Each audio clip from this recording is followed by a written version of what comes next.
All right, I'm going to hopefully make this one quick. This one will go through some of the footnotes from the 1879 Book of Mormon, which was the first one with footnotes, and I think people will find it interesting. This is something that Wayne May has talked about a bunch, and I have a reprint copy of this same one. I'll give you a link to this Internet Archive version, but I wanted my own. So this one was approved before Brigham Young died, and it has kind of a Western Hemispheric sort of model to it, but it also has some very specific things that I think will be interesting to you if you haven't seen these. If you have, then great, and I don't think I'll add anything new if you have seen this, but it's interesting for those who haven't. And certainly at the time, with these footnotes, I think it was Orson Pratt or Orson Hyde maybe, who was most involved with getting these footnotes added. And there have been other times where footnotes have been removed, different footnotes have been added. There was another edition with James E. Talmage, and even since then, there's been some revisions here and there. And so you can have your own opinion about whether that's a good thing or why things were one way or the other. But uh, my claim isn't any which way in that regard. Even though it's very interesting that these people who really knew Joseph were around when this edition came out, and this would have been the edition that many of our grandparents would have had and great grandparents. And it has this sort of heartland geography sort of model, but it has also this Western model. Now, just before doing that, I did get this comment that I'm resistant to address, but it I just will, and I hope I can do it with respect for the person. But I get bothered by this sort of thing, and I agree with almost all of it except for one aspect, and I'll just bring it up here. And I have hidden it for now, just so we can, I don't want to really call attention to the person, because obviously a great Latter-day Saint, it seems like it, and isn't like way off the mark at all. There's just one thing that really kind of bothers me because I've seen it come up a couple times. Now, I did a message, or I did a post. This last one was with Harold B. Lee, one of my favorite talks, and this was just a comment there. So let me just read some of this. The first president of the church I remember is David O. McKay. Voices like his and President Lee are still with us. Sadly, it is many of the members who need to be reminded of what they taught like. Voices like theirs are still among us, and we just need to be humble enough to heed them. Totally agree. Another great danger are those enlightened, with quotation marks, those enlightened among us who set their understanding as the standard of true discipleship, such as their demanding a particular theory of Book of Mormon geography or translation methodology as a measure of true belief in Brother Joseph's calling, or their instance of Joseph Smith's not practicing polygamy, or Brigham Young's real politics. And we certainly see plenty of that, and like a lot of it is really weird to me, and I'm not a big fan of it either. These people set their interpretations, usually sustained by their books and DVDs and conferences and firesides, sales meetings and T-shirts, etc., as the standard of truth, or standard they would have us follow to, or at least buy. These are among the modern priestcraft, and their reckoning will come. Now, I just have to push back a little bit because when it comes to the debate with the Book of Mormon geography specifically, it totally can get a spirit of conflict, and I know that I totally agree that if somebody is setting something up and saying that if you don't agree in this way, then you are scattered and da da da da da. When it comes to like Mesoamerica or Heartland, I totally agree with you that if they are setting themselves up in that way and saying people are just spiritually way off the mark if they don't agree, then that's wrong. But I do take issue with the priestcraft comment a little bit because like I just went to this Land of Promise thing that had people who were it was about the Heartland model theory, something that I really like, and it's faith promoting for me, and I buy a lot of these books and find it interesting. A lot of the people I grew up listening to were Mesoamerica theory types, and that's fine. And certainly there is some conflict between them. But that is an intellectual study that is totally fine to have as long as it is done respectfully, and I think we totally can do that. And if people are selling books to fund their research and people are interested in those things, I think that is very different than what you would call priestcraft, especially if we're like it's interesting stuff. It's not setting them up as prophets or things like that, but certainly if they were, then yeah, I guess I would agree with you in that regard. When if people were saying like I got this extra message to give the world that Joseph was wrong about this or that or this. Now, I do see some Heartland people, and like I have the same opinion, where people will say, well, why don't people take Joseph at his word when he talked about the Heartland and Cumorah and stuff like that? Because it does, like, that is just a question, and that's an intellectual question that we have. And if you can't separate that question of why won't people take him at his word when we feel like it is pointing that way, and you can't separate that from maybe like becoming defensive and thinking, oh, they're saying that I'm not spirit, like that might be a you problem.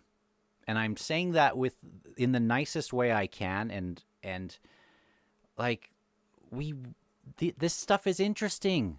It's interesting. It's interesting to debate about this stuff, and it's fun, and it can be fiery, but it doesn't have to be rude, and it doesn't have to be this and this. And when you say these are among modern priestcraft and their reckoning has come or will come, I just have to say, like, if this stuff bothers you, then don't click on the videos. But like there are people who are interested in this stuff, and I don't view them as prophets at all, but I'm certainly interested in people like Wayne May and his research, and I don't think that he's practicing priestcraft for selling interesting books that teach us more about Native Americans and have these interesting connections and things. So please don't write things like these are among modern priestcraft and their reckoning will come, when earlier on you're saying to be humble enough to heed them, and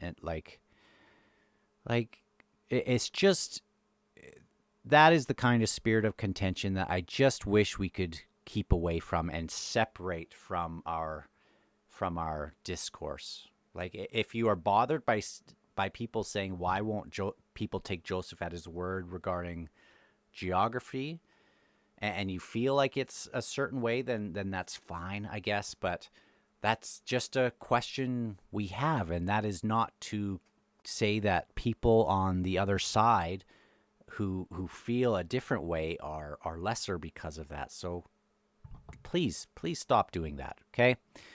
So let me go back into the meat of all this. So this is the Book of Mormon edition, 1879 edition. And if you go through, it has the testimonies. It has this table of contents, which kind of breaks things down, not by chapter, but by like theme of the story or that section. So if you're looking for when the ship was finished and entered, you could know that you go right to page 45. And this is awesome. I wish we still had something like this. So let me go. Again, I hope that's okay that I posted that, and I don't want to call attention specifically to that person, because like I see wonderful things that he posts or that he's written and things like that. But I do take issue with that specific thing, because when I bring up Heartland geography, it's like suddenly people are getting offended by this and that. So this is what it looked like. It was just the one column, and as you see at the bottom, there are footnotes, and I have clipped some things together. So let's go through a few of them. There will be 6 or 7 of these. This is First Nephi chapter 22 on page 55. Let's go to verse 7 here. And it meaneth that the time cometh that after all the house of Israel have been scattered and confounded, that the Lord will raise up a mighty nation. And the footnote for mighty nation is the United States.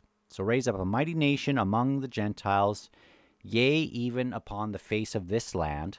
Again, this is interesting. Like, people make note of that. So, like, what land are they standing on? This land. But, that's a little tricky to, that's just an argument. That's just an argument for a certain model. And by them shall our seed be scattered. So I'll be hopping to the footnote as I read this. And he said unto the servant, Look hither, and behold the last. Behold, this have I planted in a good spot meaning America, good spot of ground, and I have nourished it this long time, and only a part, the Nephites, of the tree hath brought forth tame fruit, and the other part, Lamanites, of the tree hath brought forth wild fruit. Behold, I have nourished this tree like unto the others. And it came to pass that the Lord of the vineyard said unto the servant, Pluck off the branches, Lamanites, that have not brought forth good fruit, and cast them into the fire. And we can totally take those same verses and kind of interchange certain things, but it's interesting to see what was in this original thing here. So we have a few of these, and we have a few that echo this sort of thing. I've only shown one of these, but it has this is where it shows a hemispheric sort of model.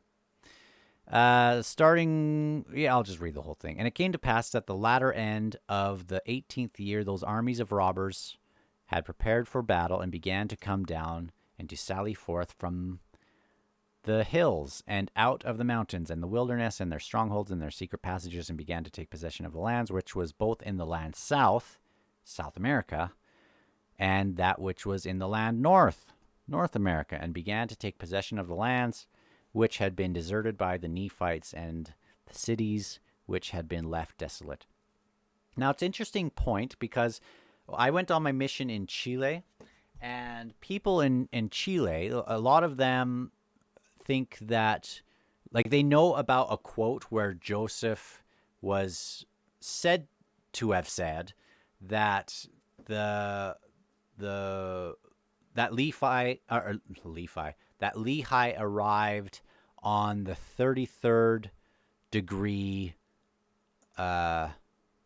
south, which would have been up in, if he would have gone across the Pacific, it would have been landing around La Serena, I believe, in Chile. And so they have this connection with that.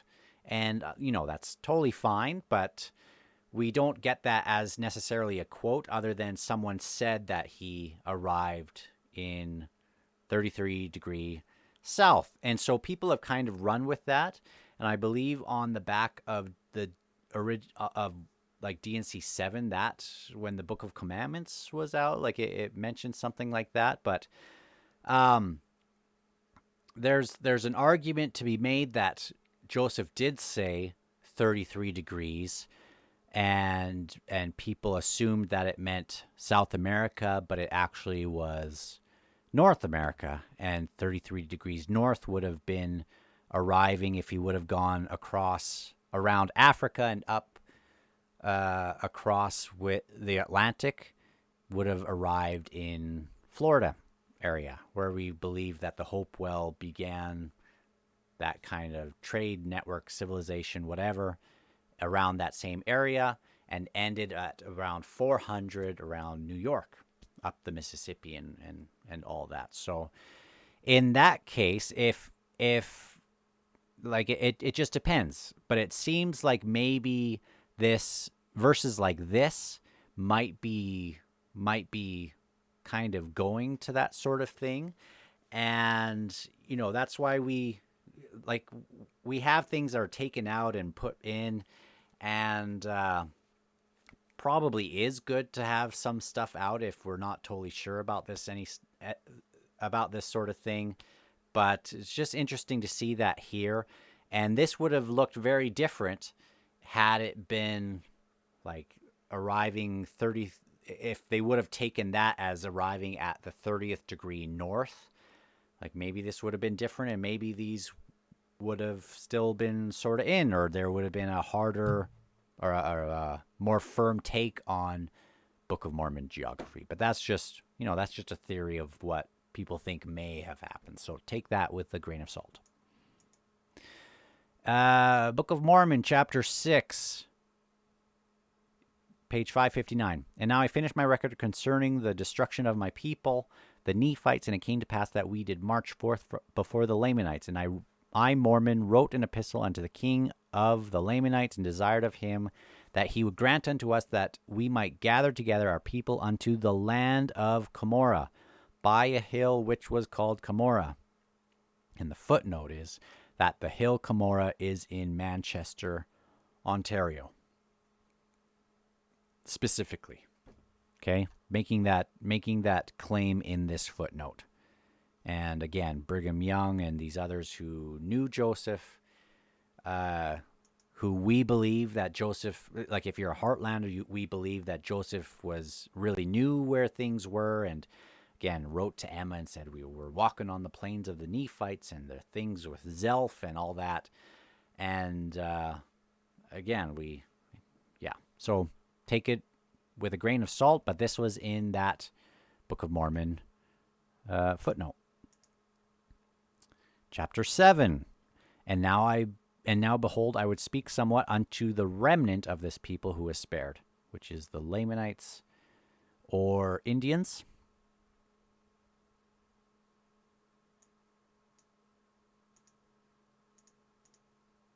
Book of Ether, chapter 1. And now I, Moroni, proceed to give an account of these ancient inhabitants who are destroyed by the hand of the Lord upon the face of this north country. Footnote being North America. And speaking of the Jaredites. Book of Ether, chapter 11. And there was great calamity in all the land, and they had testified that a greater curse should come upon the land and also upon the people, and that there should be a great destruction among them, such as one as never had been upon the face of the earth, and their bones should become as heaps of earth upon the face of the land, except they repent of their wickedness. And you find these heaps of earth all over North America along the Mississippi, and they're just filled with bones and artifacts and things like that. And they've just been wiped away, a lot of them. And the heaps of earth, the footnote here is the ancient mounds of North America. And you can wonder, like, why were these taken away? And we have these different departments who are kind of in charge of doing that sort of thing. And so, maybe you have more insight of why these would be taken away, but they were taken away. I think I have one more. Book of Ether again. Chapter 15. And it came to pass that he came to the waters of Ripley-Ancum, or Ripley-Ancum. And I wish I could find the video that had to do with the root rip, which I believe in Great Lakes, some of the language, like there's a linguistic tie with rip as a word for like waters. Then it's found in some of the names of lakes and rivers and things like that even now. So that would be interesting. But the waters in this footnote is supposed to be Lake Ontario, which would be just north of Palmyra and New York and things like that. And we believe that the narrow neck could have been around Niagara Falls, this little area near Buffalo, New York. And, the landscape would have been very different, certainly when the Mississippi was wider and before we dammed it up and things like that. But anyway, very interesting. And they still view that as like a narrow neck crossing. Let's see. The waters of Ripampicum, which by interpretation is large or to exceed all, which at least today it's not the largest one there. Wherefore they came to these waters, they pitched their tents, and Shiz also pitched his tents near unto them, and therefore the morrow they did come to battle. And it came to pass that they fought an exceedingly sore battle in which Coriantumr was wounded, and he fainted with the loss of blood. And it came to pass that the armies of Coriantumr did press upon the armies of Shiz, and they beat them, that they caused them to flee before them, and they did flee southward from this area. And southward, the footnote is, southward brought them into the region near the hill called by the Nephites Cumorah. And we've already established that hill in the other footnote is the one in New York, or Manchester, Ontario. And did pitch their tents in a place which was called Ogoth. And it came to pass that the army of Coriantumr did pitch their tents by the hill Ramah. Ramah is, the footnote here is Ramah was the hill Cumorah. And when we have later on this Mesoamerica theory, you have to have these two hill theories and things like that. But certainly at one point with the Book of Mormon that was going out, there was no two hills, and that was something that came later. And you can say that it was a good thing that happened. I am a one hill guy, but very interesting to see these footnotes. So again, take them with a grain of salt, and we can reach across the aisle with people who disagree in a totally amicable way. But there are things to be concerned with when people say things contrary to the church and this and that. But this having a Book of Mormon theory of where things happened is not that. And so certainly if this is something of interest to you, like, you shouldn't worry about buying books you shouldn't worry about buying books about these theories when, like, it's just learning more stuff. Certainly we have the foundation and we have the iron rod to cling to. But like, this is interesting stuff, and it just bothered me that that comment just rubbed me the wrong way, just that last part there, because I agreed with almost all of it, and then it just seems like they're implying that anyone that would sell books to support their ongoing research in that stuff, when we love research in Jerusalem and in all of Israel, and I buy books about that too. I don't call that priestcraft, but hey, maybe I'm all wrong too. So anyway, talk to you guys soon.